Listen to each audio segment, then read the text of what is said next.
बांकीपुर उपचुनाव से जुड़ी भी आपको बताते हैं। नीरज कुमार सिन्हा बने बीजेपी के नए उम्मीदवार। बांकीपुर से बीजेपी ने अपना उम्मीदवार बनाया है और आपको बता दें कि नीरज 2006 में बीजेपी में शामिल हुए। नरेंद्र भारती मंडल बूथ अध्यक्ष रहे हैं। बीजेवाईएम के जिला उपाध्यक्ष भी नीरज रह चुके हैं और 2 बार मंडल अध्यक्ष भी रहे हैं। तो बीजेपी ने अपने कार्यकर्ता पर भरोसा जताते हुए अब नीरज कुमार सिन्हा को उम्मीदवार बनाया है। नए उम्मीदवार नीरज कुमार सिन्हा हैं। बांकीपुर से बीजेपी ने इन्हें उम्मीदवार बनाया है और आपको बता दें कि नीरज 2006 में बीजेपी में शामिल हुए हैं। नरेंद्र भारती मंडल बूथ अध्यक्ष भी रहे, बीजेवाईएम के जिला उपाध्यक्ष भी रहे हैं और 2 बार मंडल अध्यक्ष भी नीरज कुमार सिन्हा रहे हैं। नीरज सिन्हा हमारे साथ हैं और पहले तो आपको बधाई कि आप युवा चेहरे को एक बार फिर से मौका मिला। अब ये यहाँ पे उम्मीदवार बनने पे कितनी खुशी हो रही है, क्या कहेंगे?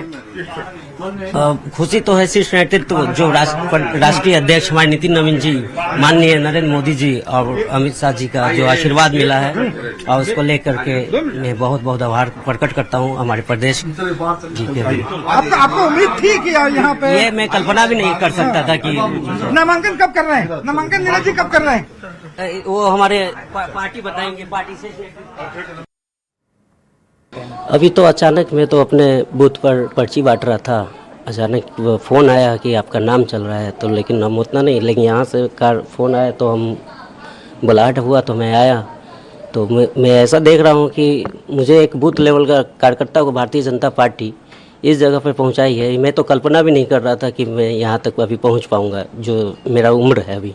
लेकिन मैंने अपनी कार्य क्षमता से मैं बूथ अध्यक्ष का काम करता था, वहाँ पर उस पर्ची बांट रहा था, मुझे जानकारी मिली तो अभी मैं यहाँ पे पहुँचा हूँ। शीर्ष नेतृत्व का मेरा बहुत बहुत आभार है। उन्होंने मुझे इस लायक समझा कि एक छोटा सा आम कार्यकर्ता को इस जगह पर चुनाव दिया है, टिकट दिया है। इसके लिए मैं शीर्ष नेतृत्व का बहुत बहुत आभार करता हूँ। हमारे प्रदेश अध्यक्ष जी का इसके लिए बहुत आभार है मन से। मुझे बहुत खुशी हो रही है। इसके लिए मैं शीर्ष नेतृत्व और प्रदेश अध्यक्ष जी और राष्ट्रीय अध्यक्ष हमारे नितिन नवीन जी का बहुत बहुत आभार है और अमित शाह जी और नरेंद्र मोदी जी जैसे इतने अच्छे नेता जो एक बूथ अध्यक्ष से लेकर के ज़मीनी कार्यकर्ता को यहाँ एमएलए तक के टिकट देने के लिए यहाँ से होते हैं और लोगों की तरह नहीं, एक बूथ लेवल के लोगों को इस जगह तक पहुंचा दिया है। इसके लिए उन सभी लोगों का शीर्ष नेतृत्व का आभार है। मैं चाहता हूं कि सभी जीत तो बहुत ज़बरदस्त होने जा रही है और सभी कार्यकर्ताओं के साथ मिलकर और हमारे आम जनता हम लोग के बांकीपुर नमन को बहुत बहुत आशीर्वाद देने जा रही है। इसके लिए मैं राष्ट्रीय अध्यक्ष जी जो उनके कार्य को देख करते हुए आज लोग यहाँ पे देंगे। और इस बीच पटना से आपको एक और बड़ी खबर बताते हैं। बांकीपुर उपचुनाव से जुड़ी बड़ी खबर सामने आ रही है। अभिषेक बंटी ने अपना नामांकन वापस लिया है। देखिए, बीजेपी ने बांकीपुर से इन्हें उम्मीदवार बनाया था, लेकिन अब इन्होंने अपना नामांकन वापस ले लिया है। प्रदेश अध्यक्ष संजय सरावगी को पत्र भी लिखा है। पारिवारिक कारणों का हवाला दिया गया, यानी पारिवारिक कारणों का हवाला देते हुए अभिषेक सिन्हा ने ये नामांकन वापस ले लिया है। अध्यक्ष संजय सरावगी जी को पत्र दिया हूं जो आपके सामने पढ़ रहा हूं। सेवा में माननीय प्रदेश अध्यक्ष महोदय, भारतीय जनता पार्टी बिहार प्रदेश महोदय, सादर प्रणाम है। मुझे भारतीय जनता पार्टी ने बांकीपुर विधानसभा में उपचुनाव में एनडीए का प्रत्याशी बनाया था।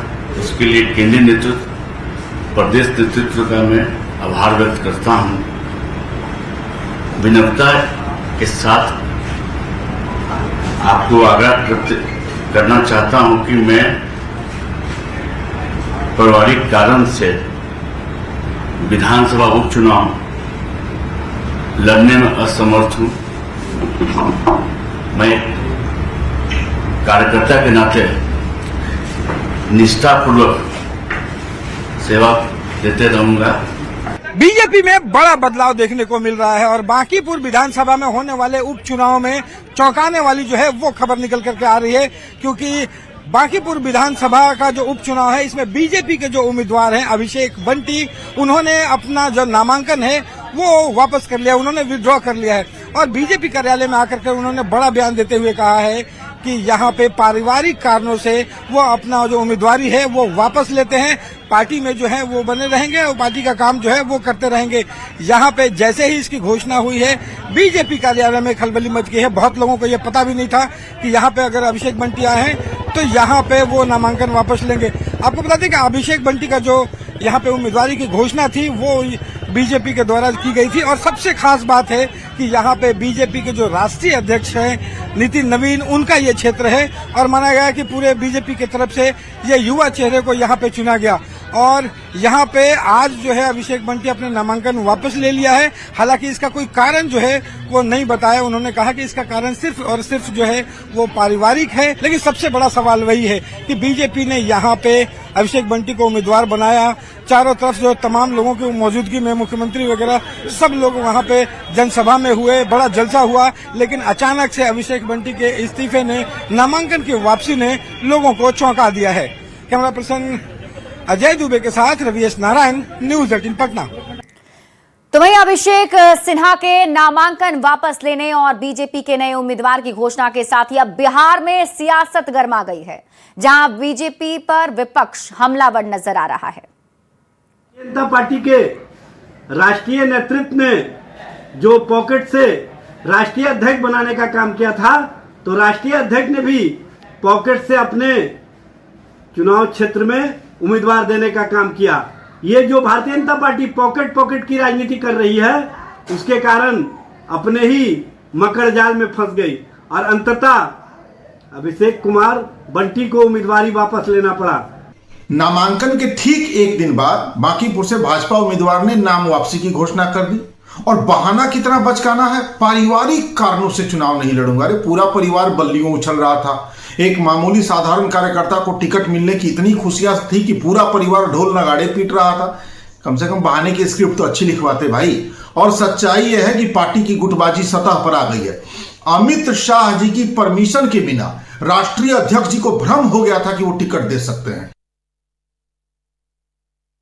और इस खबर पर अधिक जानकारी के साथ न्यूज 18 संवाददाता रवि एस नारायण जुड़ चुके हैं। सीधे लाइव उनके साथ कनेक्ट करते हैं। रवि, अब क्या जानकारी मिल रही है, कब नामांकन होगा? और कारण तो पारिवारिक बताया जा रहा है, लेकिन विपक्ष ये जरूर कह रहा है कि ये स्क्रिप्ट सही नहीं लग रही।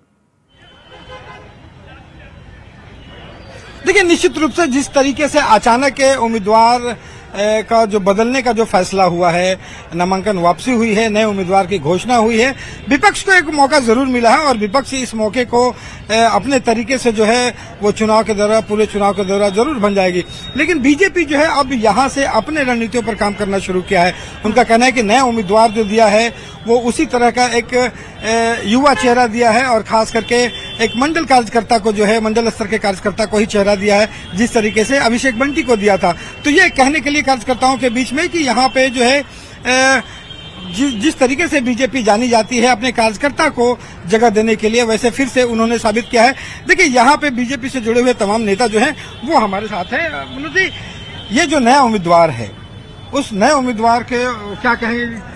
एक तो जो मेरा यूथ उम्मीदवार है,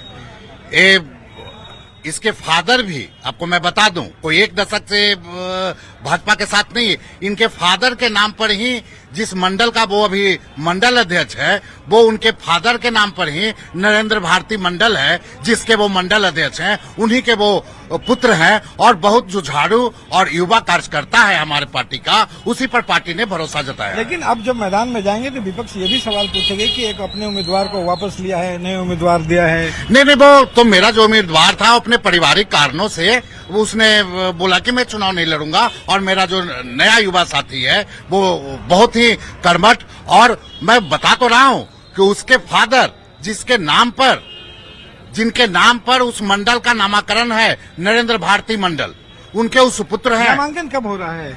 नामांकन ऑलमोस्ट अभी उम्मीदवार जो है वो तय करेंगे। मेरे समझ से मंडे को होना चाहिए। और ये कह रहे हैं कि इनकी समझ से जो है वो सोमवार का जो है वो नामांकन है और नामांकन की जो आखिरी तारीख है 13 तारीख है, उससे पहले नामांकन भी होगा और नामांकन होने के बाद जो है वो तमाम जो बड़े चेहरे हैं वो फिर से आपको दिखाई पड़ेंगे और अपनी बातें रखते हुए। लेकिन इतना तय है कि अब नए उम्मीदवार को लेकर के बीजेपी जो है एकजुट हुई है और अपने तरीके से प्रचार प्रसार में जुट गई है। जी ठीक है रवि, आप इस खबर पर नजर बनाकर रखिए, शुक्रिया इस अपडेट के लिए। तो देखिए बीजेपी की तरफ से नए उम्मीदवार के नाम का ऐलान कर दिया गया है और अब सबकी नजर इसी पर टिकी है कि नामांकन आखिर कब किया जाता है।